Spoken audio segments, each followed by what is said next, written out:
Magandang hapon mga kanobi, welcome back sa ating YouTube channel, Pakumabi Vlogs po. Yan, medyo bad trip tayo ngayong hapon. Yan, meron kasi tayong hindi magandang nangyari dito sa ating ibunan. Kasalanan din kasi natin Hindi natin ganong na-check agad. Yan, hindi natin na-actionan kaagad. So, tayo mga kanobi. Ayan. Mapapansin nyo mga kanobi, di ba dati dalawa yung lutino natin dito. Ayan. So ngayon isa na lang siya. Sa mga palad na matay yung isa. So alin na umaga, nagpakain pa. Okay naman. Wala namang sugat, wala namang ano. Yun nga lang kasi may diferensya yung ibon na yun. Yung ibon na yun ay mahaba yung tuka. Hindi ko pa siya napuputulan ng tuka. So yun nga, ang nangyari, naipit, sumabit yung tuka niya dito sa ating ginawang sahig ng kulungan sa screen. So hindi siya makalis kasi nga yung tuka niya mahaba, pumulupot. Yun, pinagtutuka siya ng kasama niya.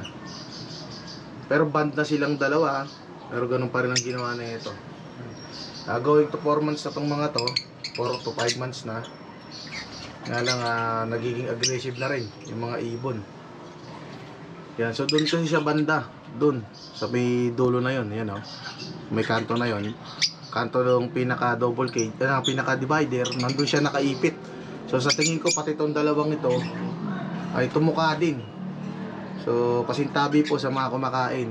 So kung nanonood kayo ng video ko habang kumakain, pasintabi po, papakita ko po yung nangyari sa ibon. So ito na mga kanobi, kinuha na natin. Yan. So tignan nyo, tuka niya kasi mahaba na talaga. Hindi ko pa naputulan. Kaninang umaga, buhay pa to, ang lakas pa kumain. Yan, may mga tama rin siya sa sa kanyang tagiliran. Malamang ito yung binanatan nung nung kasama niya. Tapos yung sa ulo ay ano nangyari itong tuka niya, ito bumaon doon mismo sa may pinaka square, kaya hindi siya makaalis. Sayang naman, lutino pa naman to, kabilang mata kagad ang nadali. Sayang, kawawa. So ito pa naman na yung mga iniipon ko para sa susunod na breeding. So isa na lang yung lutino natin pag minalas-malas nga talaga. So dito mga kanobi, pukayin muna natin siya dito ng kanyang paglilibingan. Yung mga namamatay ko kasing ibon, dito ko lang nililibing. Ayan. Pukayin natin ng kahit konti lang.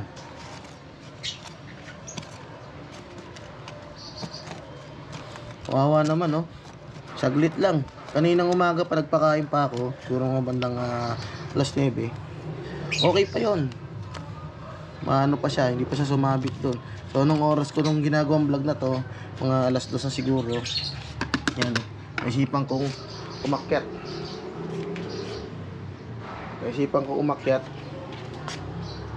sa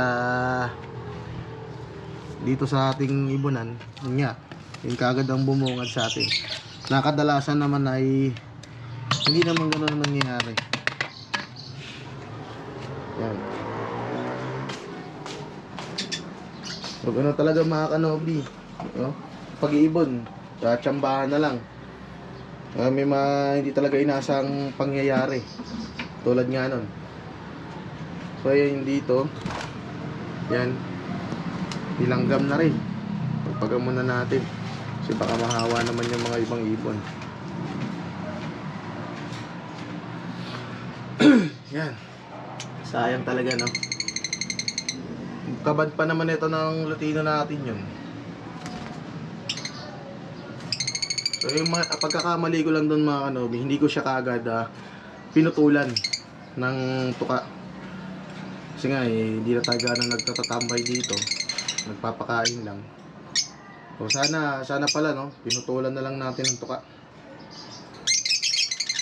Yan. So itong dalawang to malamang nakisali pa to kasi ang daming tama ng ibon.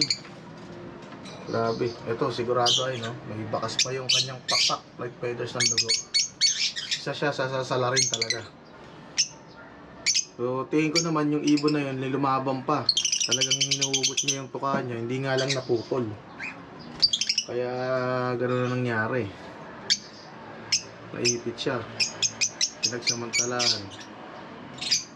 Dati nagkaroon din ako ng ganong ibon mga kanobi, kaso naman hindi tuka naman yung maipit.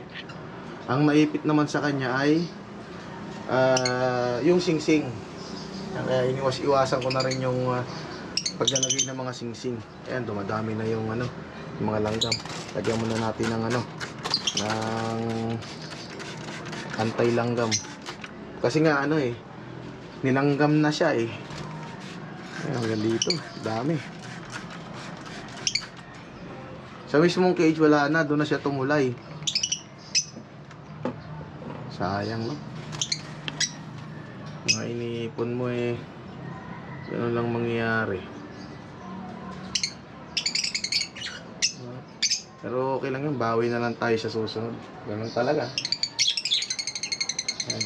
Tapos update ko na rin kayo mga kanobi dito sa ating mga ibon dito. Ayan, hindi kasi tayo nakagawa ng vlog simula nung Pasko hanggang New Year. Hindi tayo nag-vlog. Yung time natin, inukol lang natin sa ating pamilya. Ayan. So dito mga kanobi sa pares natin ng mga Par Blue, yung mga itlog nila ay puro nag-infertile na naman. Yan, kaya ginawa ko, inalis ko na muna. Tinakpan ko muna ulit kasi parang hindi pa sila ganong ay, pumapasok. Kaya mo na mamaya tatanggalin natin yan. Hindi pa ganong pares kasi hindi ko rin nakikita nagkakastahan pero nangingitlog yung ating hen. Yan. Tapos sa flight, walang bago. Ganun pa rin. May mga bago tayong kukuning ibon dyan at ilalagay sa mga cage na to. Ayan, dito, papalitan natin yung pares na yan. Tapos dito sana, may nakabang na tayong dalawang nest box dyan, kakabit ko na nga sana. Ang plano ko yung sanang dalawa na yun, ang pagpaparacing ko. Kaso, yun yan, nadali na, namatay na. Ayan. Silip na rin tayo dito mga kanobi kung gaano nakalaki.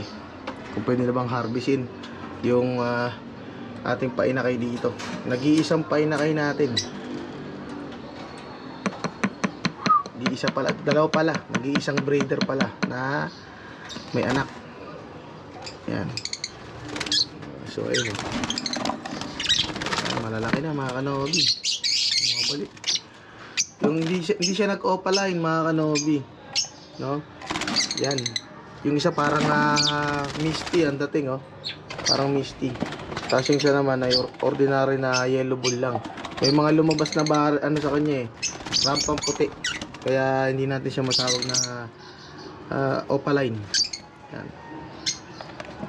Baka itong mga to ay isama ko na doon sa nasa loob ng mga ibon, yung mga inakay natin. Sa susunod na video siya naman yun naman ang update natin. Yan. Tapos dito mga kanobi, yung kanyang egg ay overdue na. Sobrang overdue na. Tinanggal ko na lang yung mga sigurado kung hindi na mapipisa. Pero yung baka may himala pa na mapisa, iniwan ko. Naiwan lang dito ay isa lang naman. Isang itlog. So ayun mga nobi, wala talaga. Hindi siya napisa. So overdue na to. Kukunin ko na rin yan. So ito kasing ibon na to dumating sa atin mga ilang weeks lang ng itlog agad. Yan.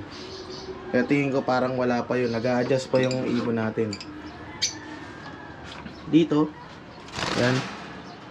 Tingnan natin. Tinanggal ko rin yung dalawang itlog niya kasi nung nag-handling ako infertile. Ito lang isang fertile. Kaso mukhang pinaglaruan na. Yan. Hayaan mo na lang. Ganun mga ibon ko pag pinaglalaruan yung mga itlog, sayang naman. Hindi nila siniseryoso yung breeding. Dito, yung pares natin dito na Opa split pain, back to back, papalitan natin ng yung hen. Kasi yung hen parang hindi na lumalabas dun sa kanyang nice box. Yung ipapalit natin na itong ating visual fail follow. Yan. Kukunin ko na yan bukas para ilagay sila sa isang cage. Yan. So medyo pala napaaga-aga lang ako mga kanobi ng akyat, no? Siguro buhay pa yun. Kahit ako nahirapan akong tanggalin siya dun sa may sa may sahig.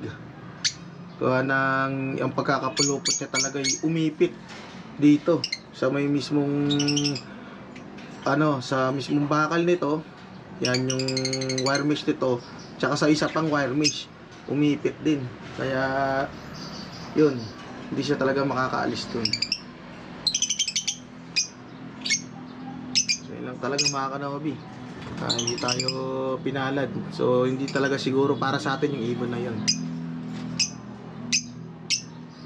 Yun lang para sa hapon ito mga kanobi. Kung hindi ka pa nakasubscribe sa aking YouTube channel, mag-subscribe ka na at pindutin mo na ang notification bell para lagi updated sa mga bagong videos na gagawin ko dito sa aking mini aviary. Yan, so sa mga nag-private message nga pala sa akin kung bakit hindi na ako namimigay ng ibon, yan. Sana intindihin nyo rin na yung ibon ay hindi naman na pinupulot o hindi rin siya hindi rin siya hinuhuli lang. So, syempre ginagastos din natin yan. So kung hindi ka naman responsable na mag-alaga, yan, pababayaan mo lang din kapag binigyan kita ng ibon. Huwag mo na lang kunin kasi sayang, may buhay din ng mga yan, diba? So, may mga nagpipm kasi sa akin na hindi ko na binibigyan. Yung mga dating kakilala na nangihingi, bakit sila hindi ko binibigyan? Kasi nga hindi naman din sa baka mapabayaan lang din nila yung mga ibon. Kasi once na nabigyan ko na sila, nakikita ko na rin kung ano yung attitude ng breeder na nagbi-breed. So, meron tayong mga nabigyan na pinabayaan yung mga ibon hanggang sa namatay na lang, tapos manghihingi ulit ng bago sa atin. So wag naman ganun mga kanobi. Yan. Yan lang para sa hapong to. Like, share, and subscribe. Ingat mga kanobi.